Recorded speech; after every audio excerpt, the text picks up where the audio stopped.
There is a truth that almost no one dares to say out loud, that the world does not reward effort. It responds to frequency. Thousands, perhaps millions, work until exhaustion. They struggle, study, strive, and yet they remain stuck, stagnant, lost in a cycle of bills, fear, and comparison. Because what sustains reality is not how much you do, it is what you vibrate while doing it. And this is the invisible key that almost no one learns about true wealth.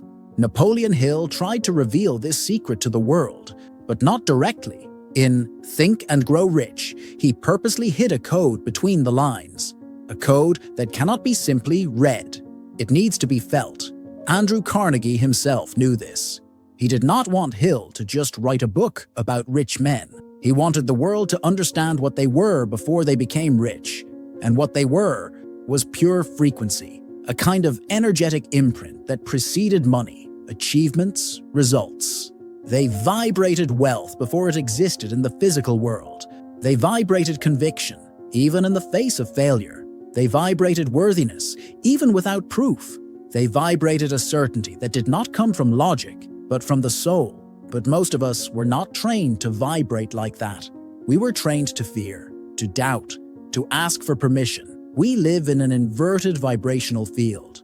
We desire freedom, but we vibrate prison. We dream of abundance, but we vibrate scarcity. And this mismatch creates a silent sabotage, so silent that you don't even notice it. You think you're trying everything, but inside, your frequency is telling the universe, I don't believe I can. I'm afraid of losing. I just want to stop suffering. And that's why nothing changes. Because manifestation is not about mechanical effort. It's about energetic coherence. It's about the invisible harmony between what you think, feel, choose, and allow. Wealth is not something you achieve. It's something you sustain internally until the external reflects. And this support is not learned in spreadsheets or goals. It comes from a deep reprogramming, from a dive into what vibrates behind your voice, your habits, your daily choices. This video is an invitation to this dive, a dive into the hidden field where true prosperity begins. We will go through 20 portals, 20 layers of illusion, pain, sabotage, and revelation.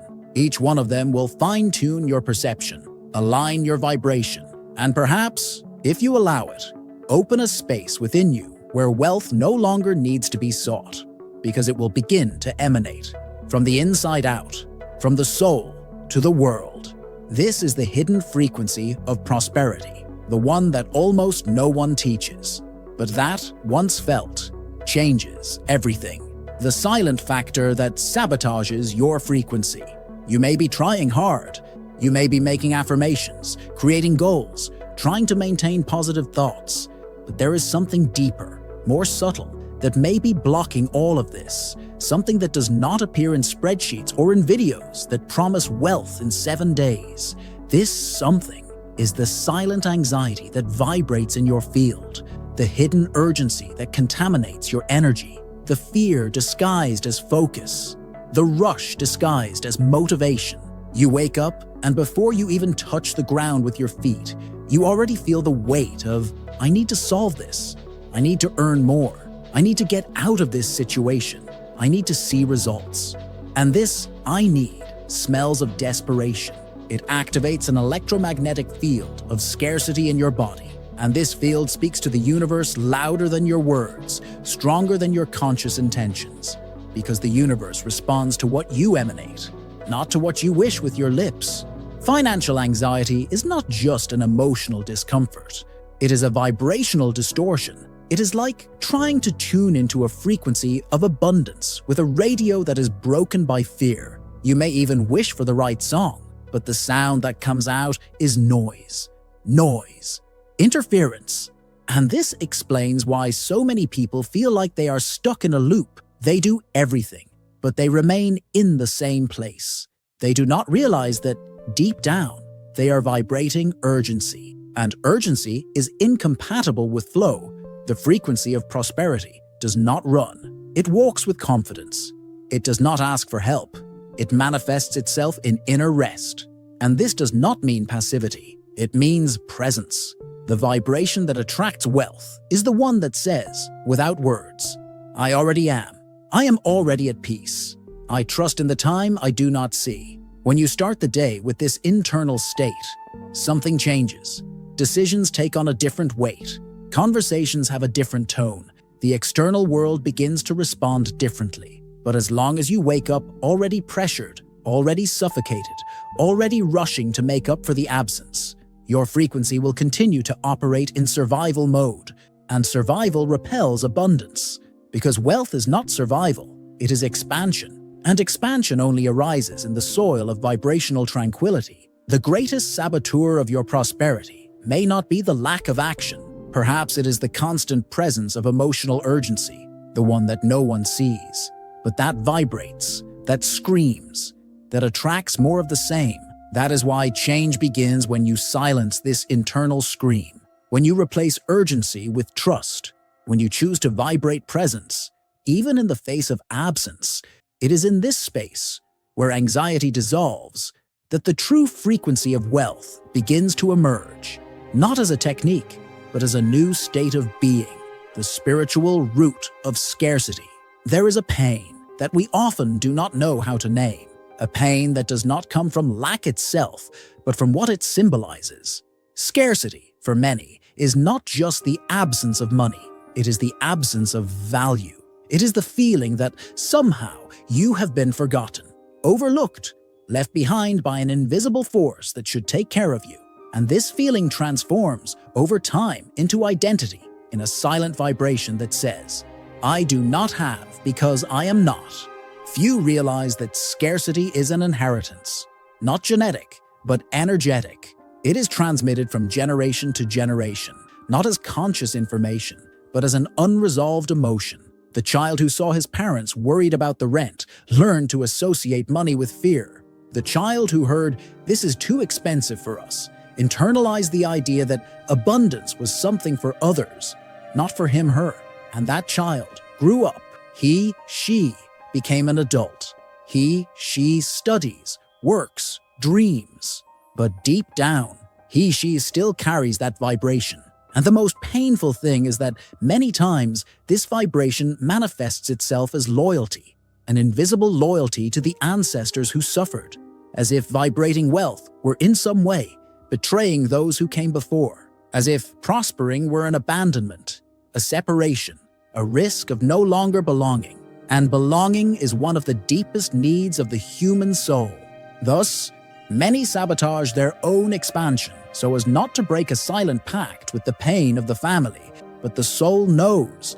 It knows that true love does not require vibrational sacrifice, that honoring your history is not repeating your traumas, but healing them, that the greatest tribute you can pay to your parents and grandparents is not to carry their limitations, but to free yourself from them.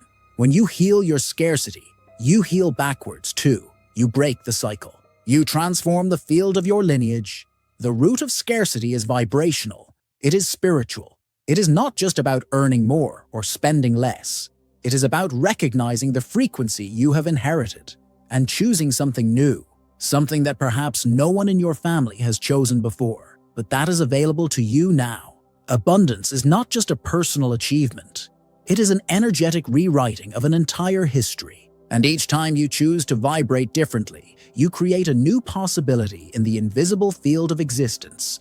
This is the root. And it is also the beginning of healing. Beliefs that whisper, you don't deserve it.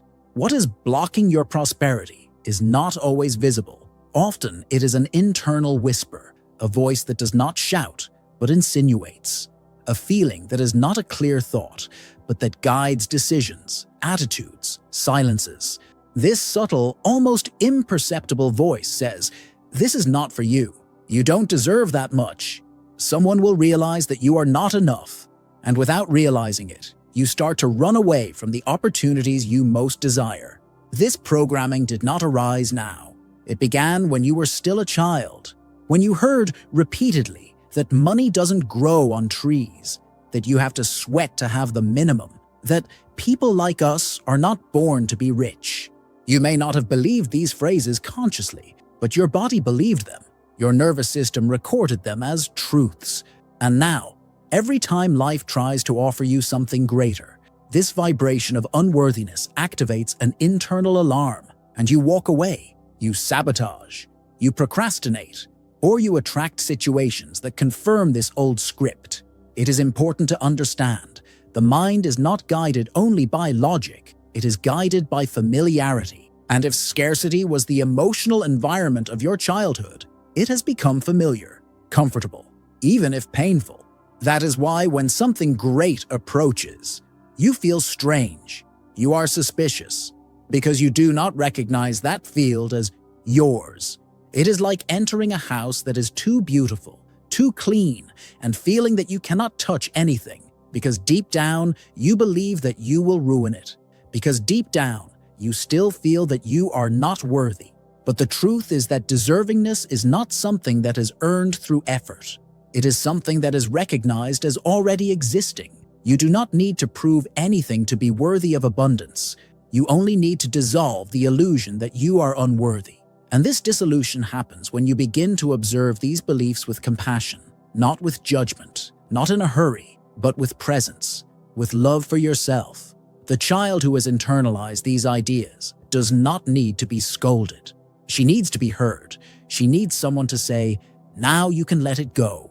Now you are safe." And that someone is you, today, with your current consciousness, with your vibrational maturity, with your willingness to choose a new truth. Because in the quantum field, you manifest what you believe to be real. And if you believe, even unconsciously, that you don't deserve it, reality confirms it. But if you start vibrating worthiness as a natural, silent, peaceful state, everything changes. Not magically, but coherently. Because the universe is coherence in motion. You deserve it, not because you are perfect, but because you are conscious, because you choose to vibrate differently now. And that choice is, in itself, an act of worthiness. The myth of struggle, why suffering doesn't attract abundance. There is a belief deeply rooted in the collective unconscious, that the more you suffer, the more worthy you become, as if pain were a spiritual currency, as if only after exhausting all your strength, proving your worth through exhaustion, the universe would finally look at you with mercy. This belief is seductive because it mixes with the notion of merit, but it is dangerous because it confuses deserving with penance. From an early age, we learn that suffering is noble, that those who work harder deserve more, that the good life is a privilege of others. And so we get used to the idea that prosperity only comes after complete exhaustion, after bleeding, exhausting yourself, being tested to the limit. But the energy of abundance does not recognize this type of contract because it does not respond to pain, it responds to frequency. And the frequency of struggle is resistance. It is weight. It is excessive effort that often does not generate expansion, only exhaustion. When you vibrate that everything needs to be difficult, the universe responds with tortuous paths, not as punishment, but as attunement. You create without realizing a reality where everything needs to be achieved with sacrifice. And sacrifice, when it becomes chronic, becomes a blockage. Abundance manifests itself with flow, with lightness, with a sense of inner alignment that doesn't require sweat to exist. Of course, actions are necessary, commitment is necessary, but there is a profound difference between acting from lightness and acting from pain, between creating with pleasure and creating with suffering. The difference lies in the vibrational origin of the movement, and the universe feels this origin. It feels whether your action is born from inspiration or desperation, from certainty or lack, from confidence or fear of not being enough. Letting go of the myth of struggle does not mean becoming passive. It means freeing yourself from the idea that there is only value in what hurts. It means allowing the path to prosperity to also be gentle, that you can grow with beauty, with breathing, with joy. This permission is a revolutionary gesture, because it goes against everything we have been taught about success. It goes against the scarcity mentality that needs to justify everything with suffering. You don't need to suffer more to deserve more. You need to tune in differently. Act with a new vibration, from the inside out, with lightness, with purpose. and with the silent certainty that struggle in and of itself was never the way. The way is coherence. It is inner peace. It is the vibration that aligns with abundance even before it appears in the physical world. And that is what begins to transform everything. How vibration expresses itself in micro decisions. Many people believe that vibrational frequency is something too mystical, too ethereal, reserved for monks or spiritual initiates. But the truth is different. Your vibration is revealed every day, in the small choices you make without thinking. Because it's not just what you feel in meditation that shapes your reality. It's what you choose while you live, while you breathe, while you respond to the world. The frequency of your life is not made up of extraordinary moments. It is made up of the sum of everyday gestures.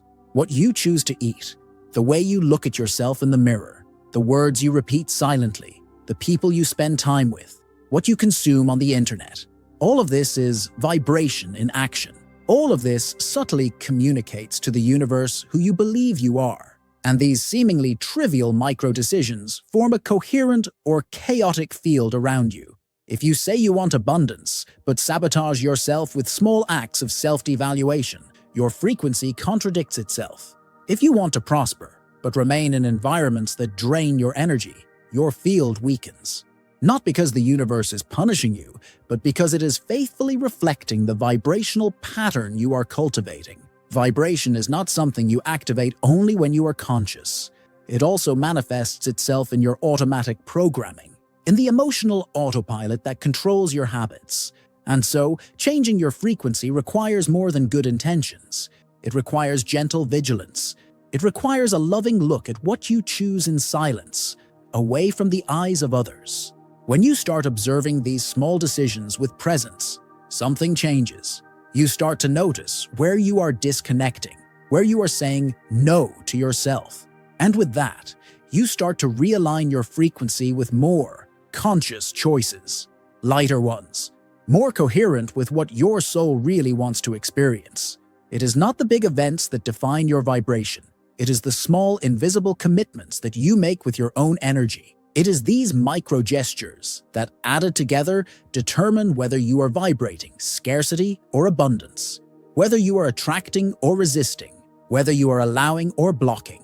The real transformation begins there, in subtlety, in simplicity, in everyday life, because that is where energy is organized, and where your new reality begins to be woven, step by step, gesture by gesture, until one day, everything around you reflects what you have begun to vibrate within, without effort, without noise, just with presence.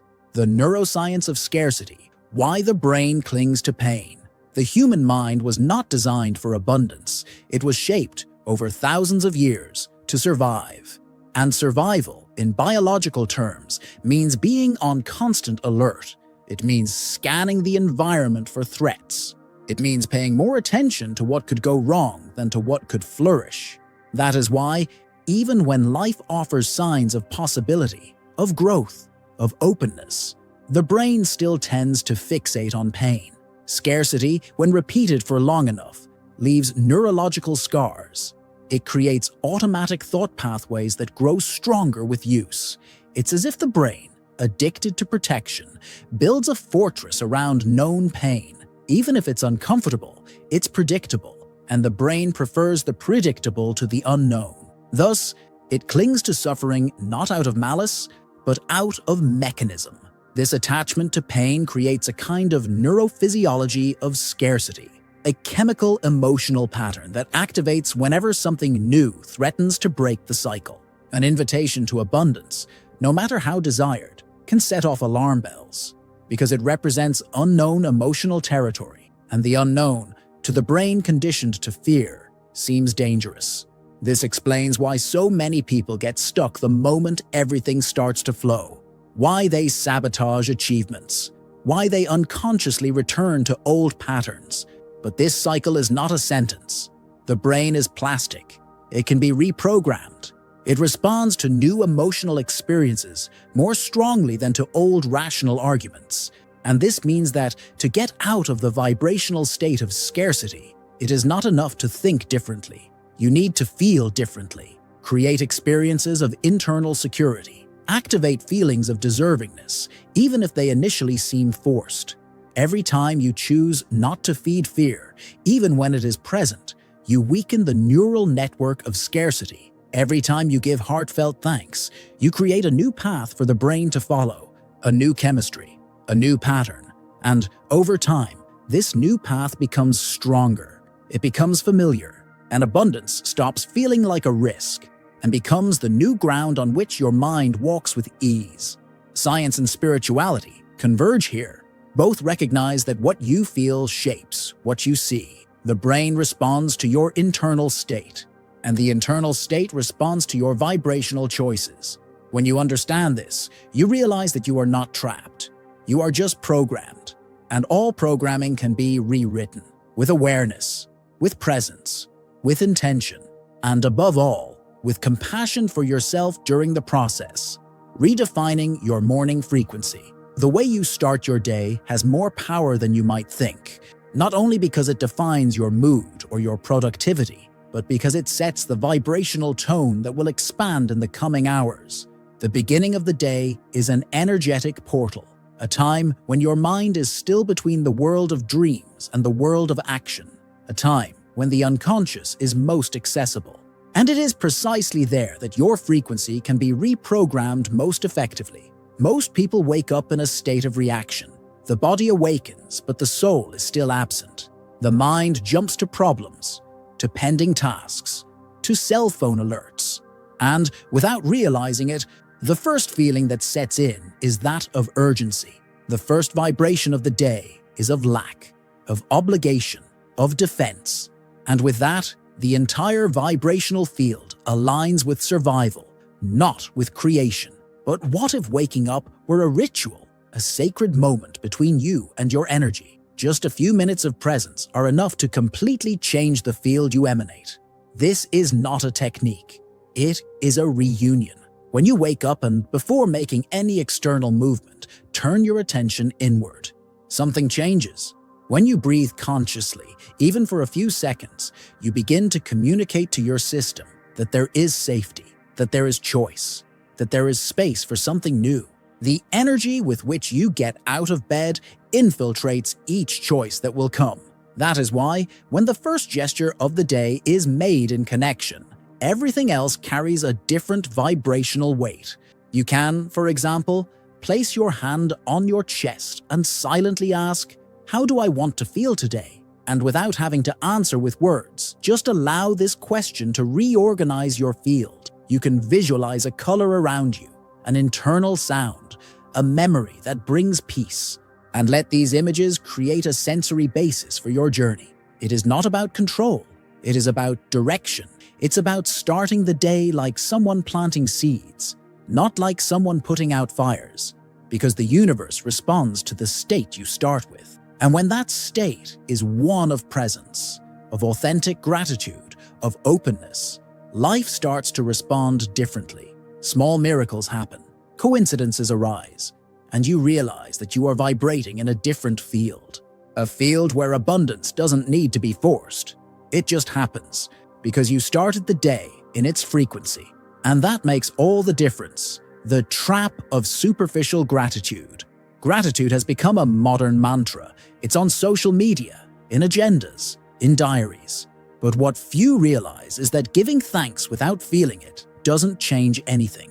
When gratitude becomes a mechanical habit, it disconnects from the vibration it should carry. And disconnected, it loses its power to align, to attract, to heal. Because true gratitude is not born out of obligation. It is born out of presence. It is body, not just words. Saying thank you while your heart is tense, while your body is in defense mode, is like lighting a candle in the wind. It doesn't hold up. It doesn't create heat. It doesn't radiate anything, because the energy that commands manifestation doesn't listen to what you say. It listens to what you vibrate. And when gratitude is just a repeated phrase without a soul, the vibrational field remains the same. Fear, scarcity, and the feeling of not having enough remain. Real gratitude doesn't require a lot of time. It requires truth. It requires pause. It requires a moment of emotional openness. When you stop for a few seconds and truly feel the privilege of breathing, of being alive, of having something you didn't have before, your frequency changes. You don't need to have everything to be grateful. You just need to recognize something as a gift. And let that recognition be felt, even if in a subtle way. Often, the most powerful gratitude doesn't come in moments of abundance. It arises when you decide to recognize beauty in the midst of chaos. When you choose to find meaning in something that seemed small. When you allow a simple memory, an everyday scene, to restore your sense of connection. In that instant, your vibration rises. The field restructures. And reality begins to take shape in a different way. It's not about being grateful to gain more. It's about being grateful to feel again, to feel that you are already in flow, even if your mind says you aren't, to feel that there are invisible blessings that only reveal themselves when your heart is open. Deep gratitude is not a shortcut to a miracle. It is the miracle itself, because it changes you before it changes the world around you. And when you change within, everything else changes too. Not by magic, but by vibrational coherence. The universe reads your silent gratitude as a sign that you are ready, ready to receive, ready to expand, ready to live in a frequency where what was scarce begins, finally, to flow. The fatal error of controlling divine timing. There is a restlessness that takes hold of those who seek transformation, a hidden rush that does not show itself in words, but pulsates in the body. It is that constant feeling that you are late, that you should have achieved more, that something is taking too long to happen. And then the fight against time begins, a desperate attempt to speed up the invisible, to force the invisible to fit into the logic of the mind. But the time of manifestation does not follow the human clock. It does not respond to anxiety. It does not move by comparison. It has its own rhythm, its own cycle, its own wisdom. And when we try to control it with impatience, we do not speed up the flow. We block it. Because the frequency of anxiety is inconsistent with the vibration of abundance. There is a space between desire and fulfillment, a sacred space that is not empty. It is fertile. It is where internal transformation happens, where you become the vibrational version of what you asked for. But the mind, conditioned to speed, to immediate reward, wants to skip this space. It wants results before the field has matured, and when it doesn't see the fruit, it doubts the seed. The truth is that you don't manifest what you want in the time of your will. You manifest in the time of your vibration, and this vibration only stabilizes when there is surrender, when there is trust, when you stop asking, "When will it happen?" and start asking, "Who am I becoming while I wait?" This question changes everything, because it shifts your focus from control to presence. Manifestation is not a prize for those who run the fastest. It is a natural consequence of those who learn to sustain a new frequency with serenity. And this is not measured in days or weeks. It is measured in vibrational depth, in emotional coherence, in internal silence. The more you try to control time, the more you signal to the universe that you do not trust, that you are still vibrating absence, and this vibration impedes the flow. But when you let go, when you breathe, when you surrender, time aligns with you, because time is not an enemy. It is the mirror of your vibrational maturity. Trust is what transforms waiting into preparation, and those who prepare in peace manifest in harmony, at the right time, in the exact cycle, at the moment when the field is finally ready to bloom. The addiction of seeking signs and the escape from action. There is a delicate point on the spiritual path where the search for connection can turn into escape, a point at which waiting for a sign from the universe becomes an excuse for not acting, for not deciding, for not committing. It is subtle, almost imperceptible, because it seems beautiful, it seems profound, but many times it is fear disguised as spirituality. The mind, insecure in the face of the unknown, wants certainties, it wants guarantees, and you start outsourcing your responsibility to the invisible. If it's meant to be, the universe will show me. If it's the right path, something will happen. And without realizing it, you become paralyzed. You stop walking, hoping that the ground will light up before you take your first step. but the ground only lights up afterwards. It only responds to movement, not to inertia. Looking for signs all the time may seem like faith, but at its root, it's often distrust. It's the feeling that you don't know, that you can't, that you need to be guided by something outside of yourself because you don't trust your own intuition. And this creates a cycle of waiting, a cycle where life doesn't flow because you're stuck in an expectation of revelation that never comes as you imagine. True spirituality doesn't eliminate action, it inspires it. It anchors it in purpose. It offers direction, but it doesn't replace the step. You can feel the clearest calling in the world, but if you don't move, nothing changes. Because the universe cooperates, but it doesn't replace. It's a partner, not a nanny. And it waits for your courage more than for your doubt, disguised as patience. When you act with presence, even without knowing all the details, you send a very strong vibrational message. I trust. And this trust opens paths. It attracts synchronicities. It manifests answers. Not because you waited, but because you set yourself in motion, because you left the frequency of doubt and entered the vibration of conscious creation. The most powerful signs do not come from outside. They reveal themselves within, when your mind becomes silent and your soul takes the helm. And, in this silence, the next step is almost always already clear. Not in words, but in sensation, in subtle clarity, in a peace that propels you, even if the scenario still seems hazy. Avoiding action is an elegant trap, but it is a trap, and freeing yourself from it is an act of spiritual maturity. It is when you stop waiting for permission and start vibrating decision. Action, when born from alignment, is not rashness. It is expression. It is the universe moving through you, and that is what changes the whole game. How self-sabotage disguises itself as discipline. There is a form of rigidity that disguises itself as virtue, a form of control that presents itself as commitment. But deep down, it is fear. Fear of failure, fear of being seen, fear of not being enough. Self-sabotage often does not appear as chaos.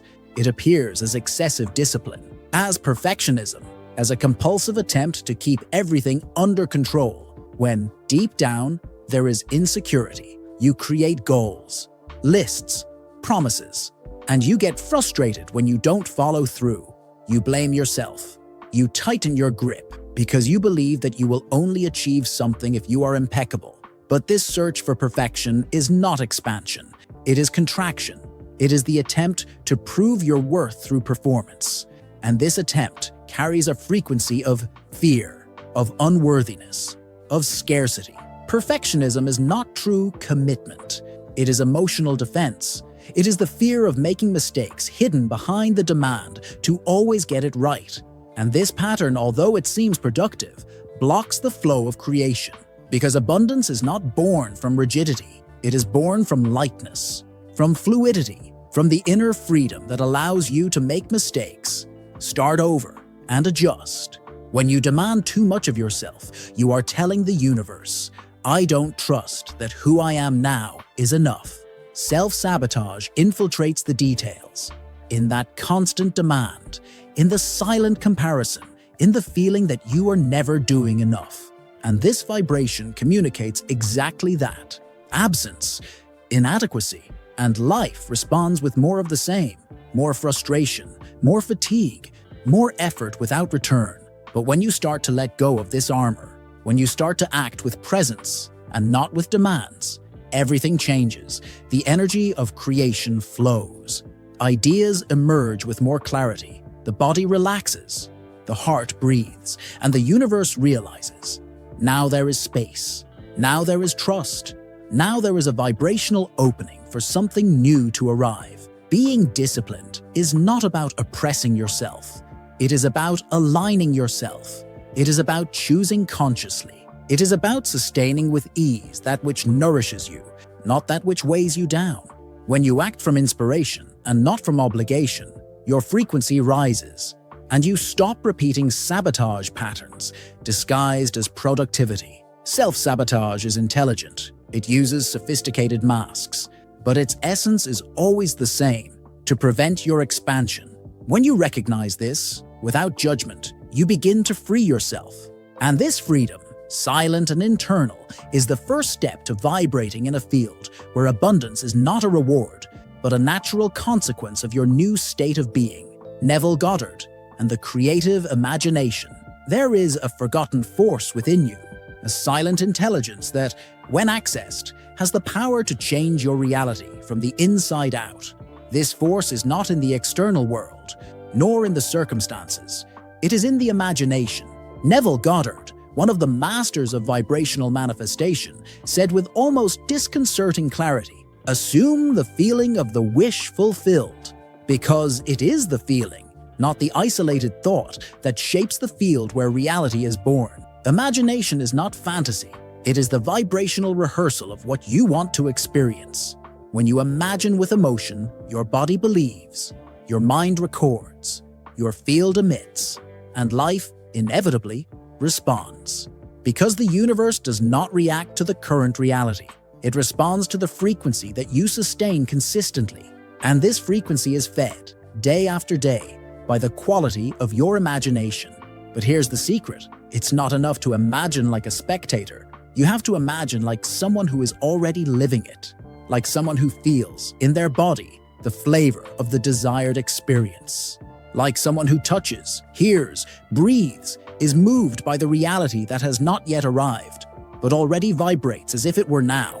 This is the practice that transforms desire into vibration, expectation into presence, and presence into manifestation. Goddard understood something that neuroscience confirms today. The brain does not distinguish between the real and the vividly imagined. If you feel intensely, your nervous system registers it as truth. And this internal truth changes what you see, what you attract, what you allow, because your vibration changes. And with it, the world changes too. That's why imagining is not a spiritual pastime. It's an act of conscious creation. It's the way you sow in the invisible, what you want to reap in the visible. But it takes consistency. It's not about imagining once and expecting miracles. It is about inhabiting every day for sacred minutes the vibration of the life you have chosen to live. It is about feeding the field with sensory coherence. Creative imagination is not escapism. It is commitment. Commitment to a version of yourself that already vibrates abundance, already vibrates deserving, already lives what the mind still calls the future, but which the heart already recognizes as the present. And it is in this space between the invisible and the sense that reality begins to take shape, not by magic, but by alignment, by resonance, by coherent vibration sustained in silence, sustained in faith, sustained in you. What nature teaches about vibrational wealth. Nature never rushes, but everything in it blooms at the right time. The tree does not force the flower to bloom. The river does not argue with the stone that blocks its path. The sun does not question whether it should shine today or not. Everything simply happens with a vibrational precision that cannot be explained by logic alone, because nature operates in alignment, in presence, in absolute trust in the flow of life. And it is precisely this silent wisdom that human beings have forgotten. In the attempt to control everything, to predict everything, to produce incessantly, we have lost contact with this natural rhythm, with this invisible pulse that moves everything effortlessly. What nature teaches us is that abundance is not born of haste. It is born of harmony, of permission, of a deep surrender to a cycle that has its own order, even when we do not understand it. When a tree blooms, it is not trying to be admired. It simply responds to its internal time, to its soil, to its climate, to its cycle. And yet, its beauty is undeniable. Its impact is real, because the vibration it emanates is one of completeness. It does not need to prove anything, and so it manifests everything. This is the energy of true abundance. The energy that does not beg, does not force, does not rush, but that simply emanates and receives. When human beings are disconnected from their essence, they live in the opposite of this flow. They are always trying to control time, to force results. compensate with effort for what is lacking in alignment. But when we reconnect with the rhythms of nature, with the sunrise, with the cycle of the moon, with the cadence of the wind, something in us calms down. The mind becomes silent, the body relaxes, and the soul remembers. Remember that prosperity is not something to be chased. It is something to be allowed. Remember that the universe does not respond to desperation. It responds to presence, to the vibration that is consistent with what one wants to manifest. And this coherence is not the result of blind effort. It is the result of listening, of tuning in to internal signals. With the wisdom of the body, with the calm of fertile waiting, nature does not create shortcuts. It creates roots, and deep roots sustain lasting fruits. When you observe and honor this principle, your life changes, because you begin to build from within, to vibrate with patience, to manifest with serenity, and what comes to you is no longer the result of chance, but of resonance, of the harmony between who you are and what is now flourishing around you. Why repetition is the language of wealth. The universe does not respond to intention alone. It responds to sustained vibration. And the only way to sustain a vibration is through repetition, not an automatic, empty, soulless repetition, but a conscious repetition, a daily choice to remain in the internal state that corresponds to the reality you wish to attract. Repetition, in this context, is a spiritual practice. It is an energetic discipline.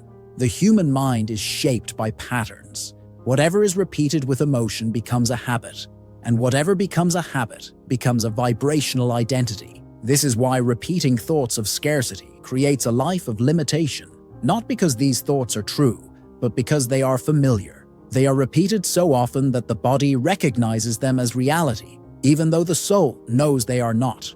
In the same way, repeating heightened emotional states, even if they feel forced at first, begins to rewrite the field.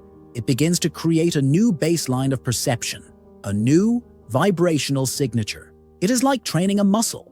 At first there is resistance, then there is naturalness, and finally there is mastery. The body begins to recognize the new as its own, and the mind stops fighting against it. Many people give up on transformation because they don't understand this process. They want immediate results. They confuse speed with effectiveness, but the energy of wealth doesn't bend to haste. It demands consistency. It demands that you choose day after day to vibrate as someone who already is, as someone who already has, as someone who already knows internally that what you ask for is already on its way. This repetition doesn't have to be rigid. It can be light. It can be pleasurable. It can be built in small rituals, in phrases that you repeat with presence, in gestures that anchor your new identity, in attitudes that confirm to the universe that you have already become who you want to be. Because it is this silent confirmation, repeated frequently, that changes the field and opens the paths. Repetition is not regressing. It is deepening. It is consolidating a new vibration until it becomes stable, until it becomes your silent truth. And it is from this truth that reality is born, not from what you say once, but from what you sustain in silence every day. Repetition is the language of manifestation because the universe listens with the heart, and the heart speaks in frequency, repeated frequency, felt frequency, living frequency. The 3 levels technique: reprogram, reinvent, re-expand. Vibrational transformation does not happen in a single gesture. It is a journey in layers, an internal movement that goes through phases, and each phase requires a different form of presence. True prosperity is not born from an affirmation or an isolated desire. It is born when you allow yourself to go through the 3 levels that sustain a new frequency of being: reprogram, reinvent, and re-expand. Reprogramming is the first level. It is when you begin to notice the automatic thoughts that control your life, the inherited beliefs, the old fears, the inner voices that repeat, "This is not for you." Reprogramming is the act of interrupting this unconscious flow and choosing new seeds. It is where you question what you have accepted as truth, and you decide, consciously, that you can think differently, feel differently, Vibrate differently. This is where you plant the new. But just reprogramming is not enough. You need to reinvent. Reinventing is the second level. This is where you stop just changing thoughts and start changing your vibrational identity. You are no longer someone trying to attract wealth. You become someone who lives from inner abundance. Reinventing is incorporating. It is allowing your attitudes, choices, relationships, and movements to reflect who you have truly decided to be. This is where theory becomes expression. And then, when this new identity begins to stabilize, you enter the third level, re-expanding. Here, you are no longer just creating for yourself. You begin to overflow. Your frequency becomes so coherent, so stable, that it begins to impact everything around you. People, situations, opportunities. Life begins to reorganize itself, not because you are asking for more, but because you have become more, because your vibration has expanded enough to affect the collective field. These three levels are not a rigid ladder. They are a living cycle. Sometimes you need to reprogram something even after you have reinvented a lot. Sometimes expansion shows you where there are still old hidden patterns. Everything is a process. Everything is flow. But understanding this internal structure allows you to walk with more clarity, with more lightness, with more faith in yourself. Prosperity is not an external event. It is the reflection of who you have silently become. The journey of reprogramming, reinventing, and re-expanding is not a formula. It is a real path. A path where each step honors who you were, celebrates who you are, and prepares the vibrational space for everything that can still flourish. The dopamine effect, how the search for results kills your frequency. We live in a culture driven by rewards. Likes, notifications, goals achieved, external validation. Every small result triggers a spike in dopamine, the neurotransmitter of immediate pleasure. And without realizing it, we start to get addicted to this logic, in the rush to see results, in the urgency to confirm that we are on the right path. But this rush, this constant need for results, creates a deep problem. It kills the frequency that sustains true manifestation. When you act driven only by the expectation of what you will receive, your vibration becomes contaminated by anxiety, by lack, by comparison. And this vibration, even when disguised as productivity, is unstable because it depends on something external to maintain itself. It depends on numbers, on responses, on praise. And the field of abundance does not respond to instability. It responds to vibrational constancy, to the peace of those who act because they already are, not because they want to prove that they will be. The dopamine effect creates an emotional roller coaster, a cycle of ups and downs that drains your energy. You feel euphoric when something works, but the next moment you feel frustrated when the return does not come as expected. And this energetic back and forth prevents your vibration from stabilizing. It prevents the quantum field from organizing itself around what you are building. Abundance does not flourish in impatient soil. It grows where there is emotional rooting, where you feel whole even when you have not yet harvested the fruit, where movement is born from inspiration, not from haste, where each action is a natural extension of your internal state and not a race to alleviate insecurity. You need to learn to vibrate beyond dopamine spikes. Learn to find pleasure in silent constancy, in the process, in the now, in the gesture that, even without applause, carries the energy of your deepest intention. Because it is in this space of vibrational serenity that manifestation gains strength. It is in this space of presence that reality begins to transform with solidity. When you free yourself from the need for immediate results, you connect to a greater power. The power to create without anxiety, to act with confidence, to keep your frequency stable, even when the world outside still seems the same. And this stability is what sustains everything that is truly worth living. Beware of the fear of losing, the frequency of scarcity disguised as ambition. There is a subtle but profound difference between true desire and hidden desperation, between wanting to grow and fearing being left behind. Often, what we call ambition is actually fear in disguise. Fear of not being enough, fear of missing out on opportunities, fear of seeing others move forward while you remain in the same place. And this fear, however camouflaged by goals and movement, vibrates scarcity. When you act out of fear of loss, your energy contracts. You start making decisions based on urgency, comparison, and the pressure not to waste any opportunities. But what emanates from this field is not power. It is lack. It is not confidence. It is anxiety. And the universe responds to this vibration with more experiences that validate this feeling of constant threat.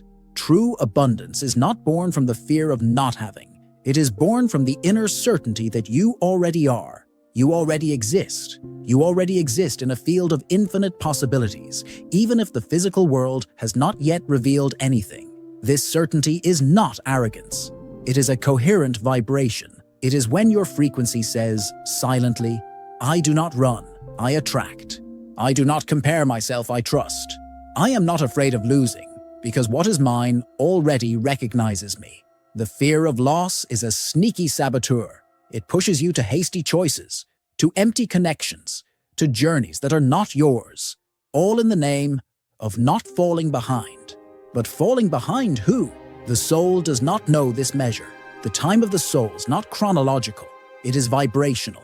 And when you align yourself with your inner time, with your rhythm, comparison loses strength, fear weakens, and ambition becomes expression, not demand. Desire is natural. Wanting to expand is beautiful, but only when this desire is born from self-love and not from internal scarcity. Only when your search for more is accompanied by peace and not silent desperation. Because what vibrates despair attracts more struggle, and what vibrates confidence attracts resonance. The path to true manifestation requires fine-tuning, an honest look within, to perceive where your impulse comes from, if it comes from the soul or from fear, and from there, make choices that sustain your truth. Because only vibrational truth manifests fully. Only it sustains a reality that is not lost, that does not run out, that does not need to rush, to arrive. How silence heals the vibrational field. In a world that glorifies noise, constant doing, and non-stop productivity, silence has become almost taboo, something uncomfortable, something that seems like a waste of time. But in silence, reorganization resides. In silence, the return to the vibrational origin resides. It is when the noise of the mind is silenced that the soul can finally be heard. Silence is not absence. It is pure presence. It is the space where your energy returns to the center, where mental confusion loses strength, where urgency dissolves. And it is precisely in this space that your vibrational field begins to align, because healing does not happen in agitation. It happens when you allow yourself to rest within yourself, without distractions, without justifications, just being. When you enter into true silence, you are not distancing yourself from life. You are getting closer to what is essential. You are returning to the original vibration that exists beyond fears, beyond beliefs, beyond masks. Silence reveals. It shows where there is still a mismatch, where there is still fear. But instead of judging, it welcomes. It illuminates with kindness. And that is why it heals. It is not about making silence a rigid ritual. It is about remembering that within each day there is a portal that only opens in stillness, a gap where time stops, where the heart breathes with more space, where the body lets go of its defenses, and in that instant, something invisible begins to reorganize itself, not as an external miracle, but as a return to center, a return to the vibration that creates effortlessly. The deepest answers do not shout, they whisper. And they can only be heard in silence. The clarity you seek is not in overstimulation. It is in the pause, in slowed breathing, the moment you stop searching and begin to simply be. That is where alignment begins. Because vibrational coherence does not need words. It needs space. When you give this space to your field, everything changes. The inner noise calms down, doubts dissolve, the frequency rises. And little by little, the external reality begins to reflect this new harmony, not because you shouted louder, but because you chose to listen more deeply. Silence is where the soul speaks. And when the soul speaks, the universe listens. The body also vibrates. The physiology of manifestation. Manifestation is not just a mental or emotional process. It is also a physical process. Your body is the temple where the frequency is installed. It is the instrument through which the vibration expresses itself in the physical world. Each breath, each posture, each movement communicates something to the energetic field around you, and this communication is constant, even when you don't realize it. The body records everything. It records memories, traumas, unexpressed emotions, and often it is the body that carries the vibrational blockage that prevents the flow of abundance. You can say with words that you trust, that you deserve, that you already are, but if your body is tense, contracted, locked in invisible defense zones, the universe hears another message. It hears fear, it hears resistance, it hears incoherence. Manifestation begins with coherence, and coherence only exists when mind, emotion, and body are in tune, when what you think is felt, and also experienced in the body. That is why simple practices such as conscious breathing, slow stretching, presence while walking have so much power, because they re-educate the nervous system. They tell the body, here it is safe to vibrate differently. Your posture speaks, your breathing speaks, your gaze speaks. Everything in you vibrates, and this vibration directly influences what you attract. The body aligned with the state of abundance is a relaxed, receptive, alive body. It is not a body on constant alert. It is not a body that moves only out of obligation. It is a body that allows itself to feel pleasure in the journey, that recognizes that the now is fertile. The physiology of manifestation is also a reconnection with the pleasure of existing, with the right to occupy space, with the right to move with beauty and intention. When you reconnect with your body not as a machine, but as an extension of your soul, something deep realigns. Your frequency stabilizes, your presence expands, and with it, the field around you begins to respond differently. There is no separation between spirituality and corporeality. There is flow, there is dialogue, there is integration. And when you care for your body as a vibrational temple, you begin to manifest not only what you desire, but that which corresponds to your new state of being. A state where life does not need to be controlled, because it is already felt. It is already inhabited. It is already vibrated. In its entirety, true story, how he manifested wealth after going broke 3 times.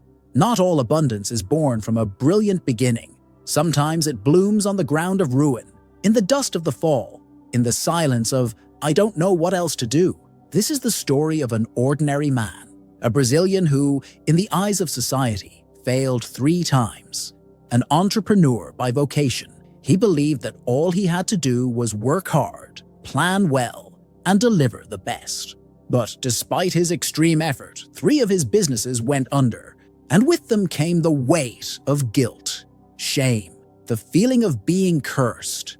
For years, he insisted on the same formulas: courses, strategies, mentoring, but the cycle repeated itself, until after the 3rd failure, something in him broke.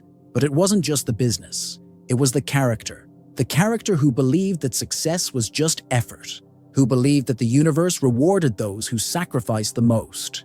He sat in silence, for the first time in a long time, not to seek an answer, but to listen. It was in this empty space that something new emerged. Not a technique, but a perception. He realized that throughout his journey, even though he said he wanted prosperity, he was vibrating fear, vibrating urgency, vibrating escape, and that each of his decisions, even well-intentioned ones, came from a misaligned energy field. He realized that his identity was based on scarcity, not presence. He then began to work in silence, not on his business, on himself. He changed his morning rituals. He rewrote his beliefs. He learned to observe himself without judgment. He practiced imagining, as Neville Goddard taught, feeling in his body the state of what had already been accomplished. He stopped looking for formulas, and he began to cultivate coherence, to vibrate before acting, to feel before planning. Over time, something changed. Ideas returned, people appeared. But now it was not him chasing success. It was him aligned with something that was coming to him. And when his fourth business was born, it was born different, fluid, light, prosperous. Because now he was no longer trying to escape scarcity. He was vibrating abundance.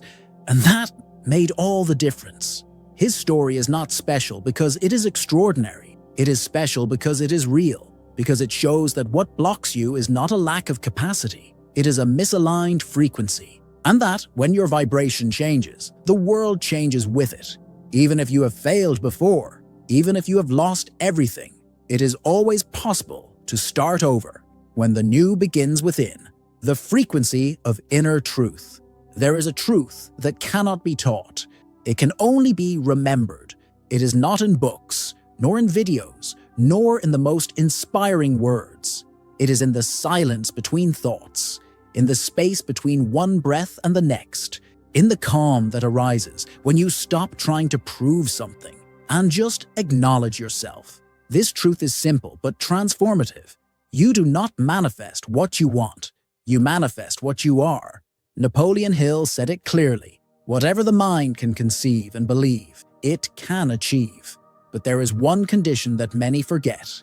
The mind only believes in what the body feels is real, and the body only feels as real what the soul recognizes as true. That is why manifestation begins long before achievement. It begins in the vibrational identity that you silently assume. Neville Goddard called this creative imagination, the space where desire becomes sensation, where the invisible begins to take shape. He said, "Imagination is God in action." And this action does not need external proof. It needs internal coherence. When you begin to live from the vibration of fulfilled desire, the universe has no choice but to respond. But this response does not come to those who doubt, nor to those who try to force. It comes to those who support, to those who clean up the noise, to those who silence the rush, to those who honor the time of the soul. Because what blocks it is not lack of merit. It is the misalignment between what one thinks, what one feels, and what one lives. That is when the frequency breaks. That is when manifestation moves away.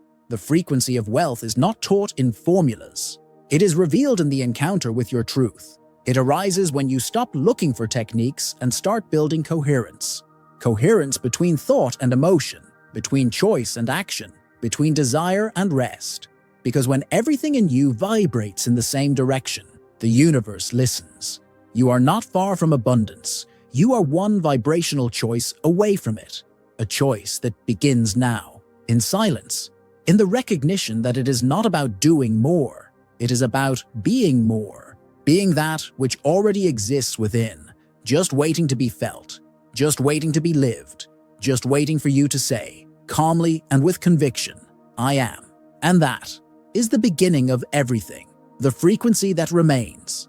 If you have come this far, something within you has already begun to align. Maybe not visibly, maybe without concrete proof yet, but the energy that brought you to these words is the same energy that invites you now to remain. Because what transforms a life is not what you understand, it's what you sustain. It's what you choose to live even when no one is watching. This wasn't just a video about wealth. It was a silent dive into what really stops you from flourishing, and also into what already pulses as truth within you. The frequency of abundance doesn't require spectacle. It requires constancy, presence, surrender. Napoleon Hill reminded us that the mind is the starting point, but the mind alone doesn't move reality. It is the vibration felt, the embodied decision, the subtle repetition of being that sustains the invisible until it becomes form. Neville Goddard reaffirms, "You don't attract what you desire, you attract what you are." And being is a daily act, a silent commitment to your deepest truth. Now, the choice is yours, not to chase after something, but to live with more presence, to cultivate what already exists within, to align thought, emotion, and action with the reality you wish to manifest. Not because you need to prove something, but because the time has come to remember who you really are. If this journey resonated in your heart, take that vibration with you, not as a concept, but as a living practice, a frequency that walks alongside you, and that, silently, begins to transform everything around you. And if at any moment doubt returns, go back inside, because it is there, and only there, that all the answers vibrate. And it is there that abundance awaits you, in you, for you, with you. Now, just breathe, and remember, you are not behind. You are awakening, and that is the greatest sign that your frequency has already changed.